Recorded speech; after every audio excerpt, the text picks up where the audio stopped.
I want you to imagine this scenario that may have happened to you. Suppose you're working at a company and the company decides to let you go. Maybe it's because they're doing some layoffs. Maybe it's because there's a new boss and he wants to restructure some things. Maybe it's because you're demanding too much money and the boss doesn't think you're worthy of a raise. Whatever the case, the company lets you go. And instead of it being a clean, mature split, the company decides to trash you on the way out. The boss tells you how much you sucked and how you weren't an asset to the company at all and how you never improved and how everyone else but you seemed to understand the most basic of concepts. In other words, it was an ugly split. It was ugly with a capital U. Then, 3 weeks later, someone in the company has to leave for a little bit because they're on maternity leave and they're about to give birth. So the company calls you back up and asks if you want to return. After they completely trashed you and talked about how much you sucked just a couple of days ago, they call you back up and say, "Hey, so do you want to come back? We've got an opening again if you want it." I'm sure your reaction to that news would be a resounding no. I'm sure your reaction to that news would be, "You literally fired me because you said I sucked and couldn't do anything and I was dumb. Why should I go back?" Well, I bring that up because this man right here that you've been watching this entire time is Seattle Seahawks tight end Travis McNeal. We see guys get cut and then re-signed all the time. By itself, that's not a story. Heck, CJ Spiller with the Kansas City Chiefs had that happen to him just about every single week. But what happened in 1992 might be one of the most bizarre instances of a team trying to bring a player back that they previously cut that you'll ever see. Because right after the Seahawks trashed McNeel on the way out, they wanted to pretend like nothing ever happened, and like they never said any of those things, which went about as well as you'd expect. The 1992 Seahawks were one of the worst teams in football.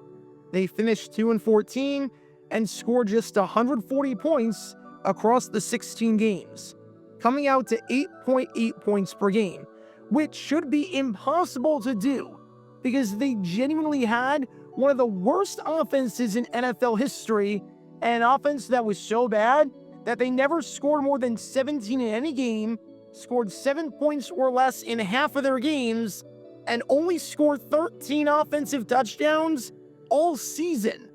The 1992 Seahawks were a dysfunctional mess, maybe the worst team in Seahawks history. And if you want at least part of the answer as to why that was the case, look no further than the bizarre saga with Travis McNeal. Because this is the story behind how to burn every bridge in the book.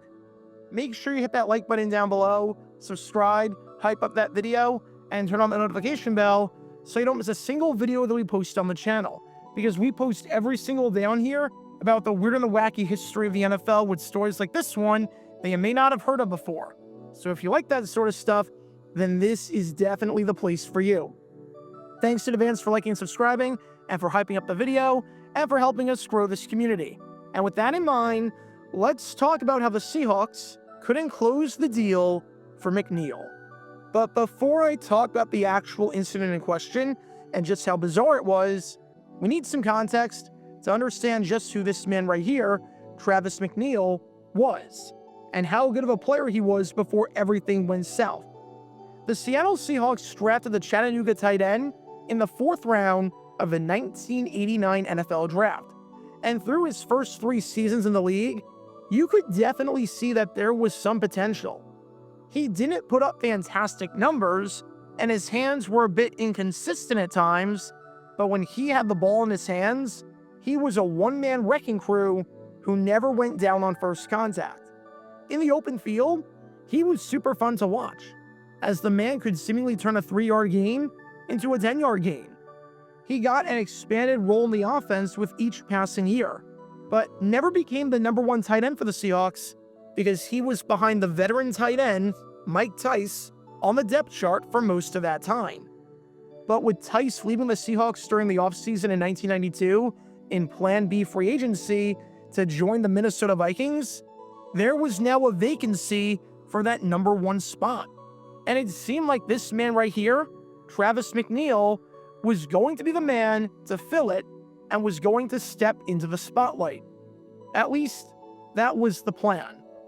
Because to make a long story short, with McNeal apparently being the number 1 tight end in Seattle, he wanted to be paid like the number 1 tight end in Seattle. The man wanted a pay raise, not necessarily off of anything he had done thus far, since again, 3 years into his career, the man had 36 catches for 498 yards and 1 touchdown, but rather based off of what he was expected to do with that increased opportunity. And the Seahawks, especially seeing as they were under new management with head coach Tom Flores instead of Chuck Knox, were extremely hesitant, which is understandable.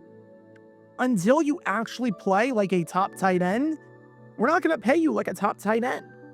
And with that, McNeal decided to gamble and hold out, which, look, contract holdouts are always a bit of a gamble. But this one seemed especially stupid with a new coaching staff and with the fact that you've been averaging 12 catches for about 160 yards a season.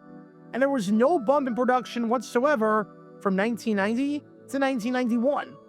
But that was the decision that McNeal made. You want to have me be the top tight end on the team? Show me the money.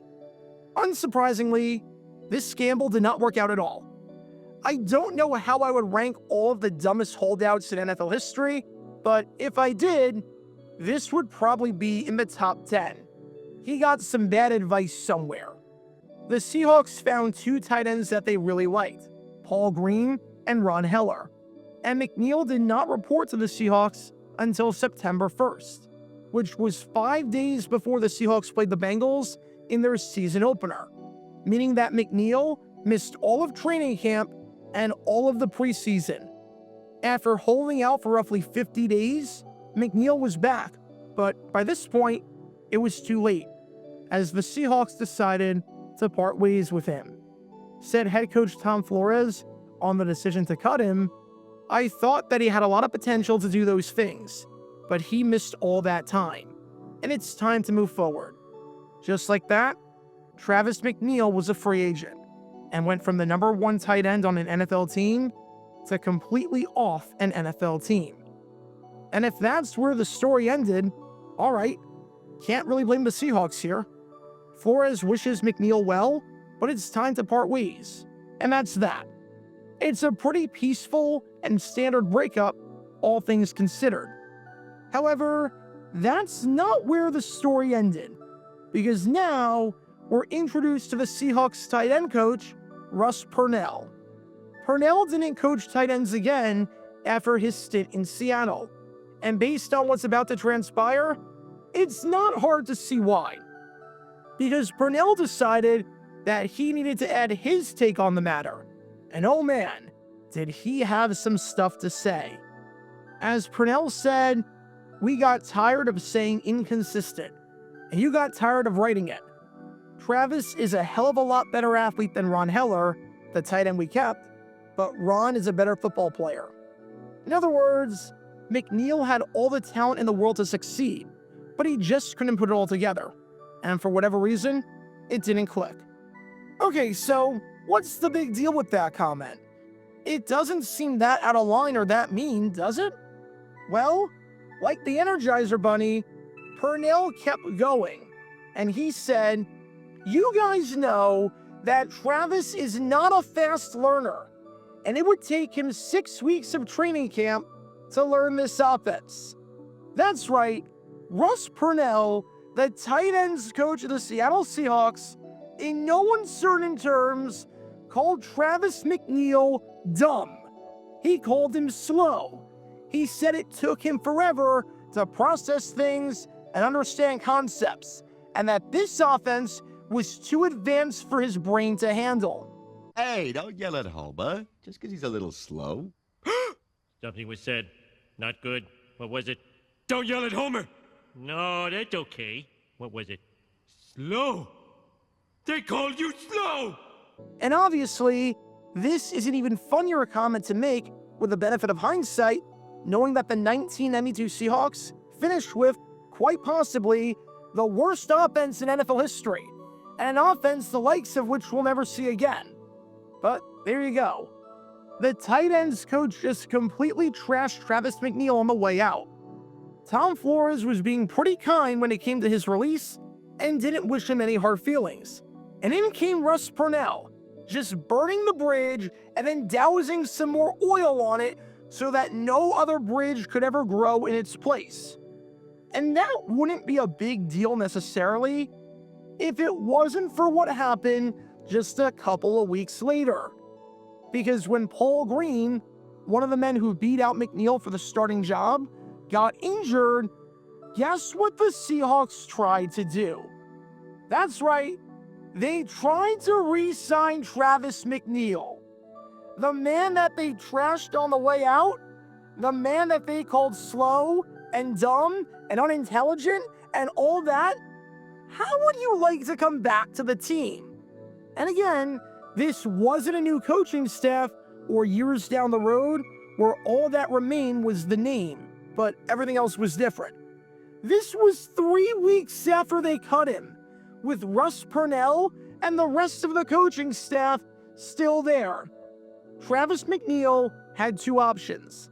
Option one, sign with the Los Angeles Rams, led by head coach Chuck Knox, as in a man that McNeal respected and a man that McNeal knew very well since he was the head coach of the Seahawks for the previous 3 seasons. Or option two, sign with the Seattle Seahawks, who outright said that he couldn't learn the offense because it takes 6 weeks to learn, and he's not a fast learner. Gee, that's a tough call. Go to the coach that likes you, or go to the coach that called you slow. The fact that the Seahawks even tried this in the first place is absolutely baffling. Like, I've seen teams burn bridges with players after cutting them, but very rarely do I see teams pretending that it never even happened in the first place. This is like your ex-girlfriend breaking up with you because you're ugly, and she hates your hobbies, and she hates your family, and then 3 weeks later, she tries to get back together with you, even though you've moved on and you're going on a few hinge dates with another girl. And it's going to come as a massive shock to you, I know, but Travis McNeal, faced with signing with Chuck Knox, or the tight ends coach that called him slow and said it'd be impossible to learn the offense because of how his brain worked, decided to sign with the Rams. Said McNeal on his decision, "I thought about it long last night. I was tossing and turning in my sleep, thinking about it, weighing the options. I thought, well, they let me go. Maybe the best thing for me is a change." That's one way of putting it. That's definitely one way of putting it. They didn't just let you go. If they just let you go, then maybe you come back. If they just said, "We wish you the best, but it just didn't work out, and it was a timing issue," then maybe you come back to Seattle and try things a second time there. But I know what McNeal was thinking. He was thinking, this man's serious? Really? After everything you said? You literally called me slow. You really think I want to play for you guys again? And Russ Purnell, upon learning that McNeal did not re-sign with the Seahawks, and instead went to the Rams, decided to throw even more fuel on the fire by, I kid you not, calling McNeal illiterate. Seriously, Purnell said, Travis probably read all those nice things I said about him when we waived him, or had someone read them to him. Like, holy crap, Russ Purnell genuinely hated this man. I don't even know why the Seahawks wanted to re-sign him in the first place when the tight ends coach is one step away from calling him the main character in the first few chapters of the book Flowers for Algernon. Genuinely impressive when talking about the levels of dysfunction with the 1992 Seahawks. Burning the bridge with their tight end, then forgetting they ever burned that bridge, all while their tight end coach is still ragging on him as the reason that No Child Left Behind was a mistake. If you want to know why the Seahawks were 2-14, even despite having a very good defense and the literal Defensive Player of the Year winner. There you go. McNeel didn't do much for the Rams in 1992 and 1993, but he couldn't have made the Seahawks offense any worse. I'll put it that way. So what did we learn from all of this? If you cut a player and you call him an idiot on the way out, who can't read, who is a slow learner, who can't process things, and who is legitimately dumb, don't try and re-sign that player a few days later and forget like this ever happened, especially when that player has another offer on the table to play elsewhere in a better situation. If you have two options and both options pay the same, and one option is to go to a situation where you're familiar with the head coach, where the head coach likes you and sees your potential, and where you're wanted, and the other option is to go to a situation where you're unwanted and where the coaching staff thinks you're so dumb that you need an instruction manual to use a pair of scissors, then take the first option. Travis McNeal might be dumb in the eyes of Russ Purnell, but when it came to this entire situation, the Seahawks looked even dumber. Because in 1992, Russ Purnell and the entire Seahawks organization were stupid in Seattle. Check out our live streaming schedule for the next few days. We're live every single day on this channel, whether we're covering a sporting event or playing GeoGuessr or just taking your requests. So make sure you like and subscribe and turn on the notification bell so you don't miss a single time that we go live and so that you can join this community. Also, thanks to all our members and our Patreon supporters who get exclusive perks like their name at the end of each video, members-only Q&A streams, and cool emojis to use on videos and during streams. See how you can join this community and become a member or a Patreon member by clicking the link in the description below.